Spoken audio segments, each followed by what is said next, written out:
जय माता दी दोस्तों, मैं मंजू आज आप सबको छठ माता का एक प्यारा सा भजन सुना रही हूँ। अगर ये भजन आपको पसंद आए तो आप हमारी वीडियो को अधिक से अधिक लाइक कीजिए, शेयर कीजिए और हमारे चैनल को सब्सक्राइब करके हमें ढेर सारा प्यार दीजिए।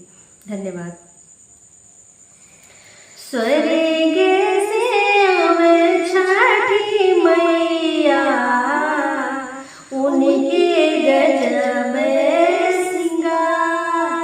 स्वर्ग से आवे छठी मैया, उनके गजब सिंगार, उनके गजब सिंगार।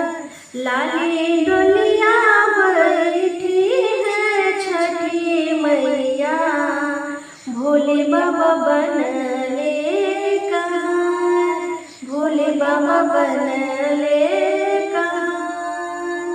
लाली डोलिया बैठी है छठी मैया, भोले बाबा बनले कहाँ, भोले बाबा बनले कहाँ। लहरे छठी मई के चुनर, उतारे गंगा जी के पार, उतारे गंगा जी के पार।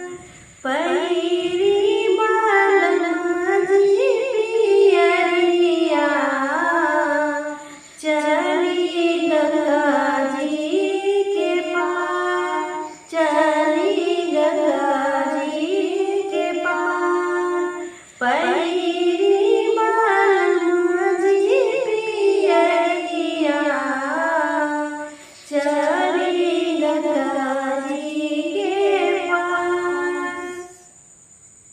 हम पहिला रंग चुनरिया, कइके सोलहो सिंगार, कइके सोलहो सिंगार।